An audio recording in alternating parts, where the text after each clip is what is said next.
L'espace Félix-Leclerc a débuté l'automne dernier l'analyse des sentiers de randonnée qui sont accessibles au public. Et aujourd'hui, je vais en discuter plus en détail avec Marie-Ève Lajoie, qui est chargée de projet à l'espace Félix-Leclerc.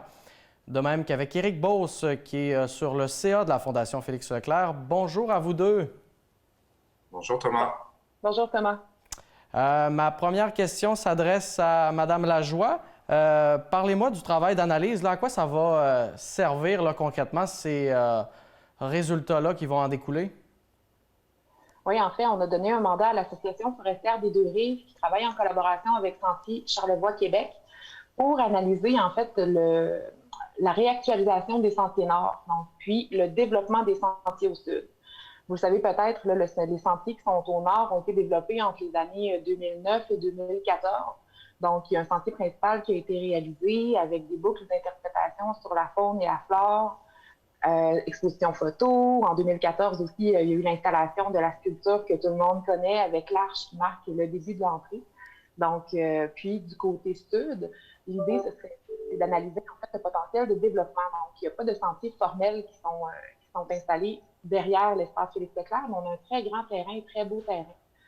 Donc, c'est un petit peu là, l'objectif du mandat, en fait, de l'Association forestière des Deux-Rives. Puis on a pu aller de l'avant dans ce projet-là grâce à une collaboration avec Desjardins qui a soutenu ce projet-là de manière très importante là, en faisant une contribution de 4 000 $. Monsieur Beauce, de votre côté, parlez-moi du potentiel de ce site-là. Quelles sont les possibilités de développement là, pour les sentiers de l'espace Félix-Leclerc? En fait, c'est un espace qui a beaucoup de potentiel et au niveau du conseil d'administration, notre volonté, c'est finalement de faire voyager les souliers des gens à l'intérieur de cet espace, un peu comme Félix se plaisait à le dire dans ses chansons.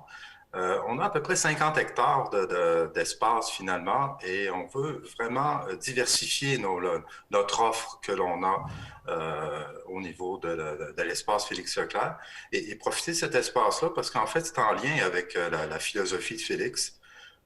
Qui est une philosophie de protection de l'environnement, de s'approprier l'environnement, protéger la nature. Ça fait qu'on a décidé d'aller dans ce sens-là. Et il y a énormément de potentiel et moi, lors de ma première visite de cette zone-là, ben, j'ai pu constater le potentiel floristique, le potentiel forestier de récréotourisme. Il y a énormément d'endroits. Je pense notamment au Belvédère qui est à l'est, au bout du chemin, qui est à peu près 1,4 km de marche, qu'on voudrait un peu revampé et réaménagé avec possiblement une tour d'observation et un système un peu d'accueil pour accueillir les familles, pour les enfants.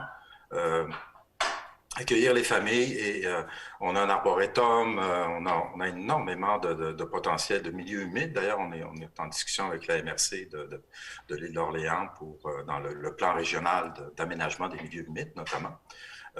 Donc, d'un point de vue récréotourisme, effectivement, il y a énormément de potentiel de ce secteur-là. Il y a une prucherie absolument fabuleuse là, qui est vraiment à voir. Là. Je vous invite d'ailleurs à aller jeter un coup d'œil. C'est assez rare dans la région d'avoir des prucheraies de ce type-là. C'est des énormes pruches. C'est une espèce d'arbre qui est vraiment jolie.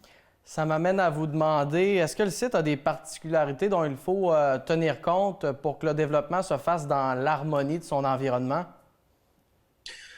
Oui, en fait, c'est un site qui est très diversifié. Il y a évidemment toute la notion de milieu humide où il y a un gros potentiel d'ornithologie, d'observation d'oiseaux et ces choses-là qui peuvent être faites dans cette zone-là. Il faut comprendre la position aussi de l'île d'Orléans par rapport aux oiseaux migrateurs, etc. Ça, c'est des choses qui sont en considéré, qui peuvent être effectivement très bien valorisées. Il y a une grande diversification. C'est un site quand même qui est facile d'accès. Autant du côté nord que du côté sud, où on y voit des vocations un peu différentes. Côté nord, évidemment, on parle d'ambiance forestière, que les gens puissent se promener là-dedans, faire voyager leurs souliers avec les enfants et tout ça. Du côté sud, c'est plus, c'est un peu un genre d'activité un peu différente parce qu'on va mettre en profit l'érablière. OK. Et vraiment, d'un point de vue exploitation traditionnelle, vraiment une zone de démonstration pour montrer un peu aux gens comment ça se faisait dans le temps, Les coutumes. l'exploitation. C'est ça, les coutumes. On veut vraiment faire revivre un peu les traditions de la région et la culture régionale de l'île. Madame Lajoie, est-ce qu'on peut dire que ce travail d'analyse-là s'inscrit dans une lignée d'efforts qui ont été consentis dans les dernières années pour améliorer l'expérience des visiteurs? Oui, tout à fait. En fait, la diversification de notre offre culturelle passe aussi par notre offre culturelle culture et nature. Donc, tout le volet extérieur, ça fait partie des orientations que la Fondation souhaite mettre de l'avant. Donc, dans sa planification stratégique triennale, c'est très, très clair que ce volet nature-là allait avoir une place très, très importante. Puis, ça vient en ligne aussi avec toutes les démarches qui ont été faites, comme j'en parlais tout à l'heure, en 2009 et 2014. Donc, on s'inscrit vraiment dans la poursuite de ce qui a déjà été réalisé, puis la diversification de nos activités. Monsieur Beauce, peut-être nous parler du travail qui a été accompli jusqu'à présent. Qu'est-ce qu'il reste aussi à faire là, pour compléter l'analyse complète du site, là? Je vous dirais qu'on a fait une évaluation très exhaustive des activités qui vont devoir être faites en termes de travail. On a revampé, entre guillemets, les sentiers, les ponts, les traverses et ces choses-là. Entre autres, on a un peu d'aménagement forestier à faire de façon assez douce parce qu'on a une forêt qui est très en santé. Dans la partie sud, on a un certain envahissement du hêtre. On va travailler à aménager ces forêts-là. Mais je vous dirais que dans l'ensemble, d'un point de vue forestier, les choses sont en très bon état. Là où on va travailler, c'est vraiment plus la signalisation, mettre de l'information dans le contexte éducatif. Mettre des panneaux d'information pour les gens, probablement des morceaux d'histoire aussi, et probablement de l'information sur le fonctionnement des écosystèmes, notamment les écosystèmes que l'on a dans cet endroit-là, des bancs, etc., pour que les gens puissent se reposer, des aires pour que les gens puissent manger, puissent pique-niquer, etc. On veut vraiment en faire une activité agréable, divertissante pour les gens, puis en même temps les connecter sur la culture de l'île.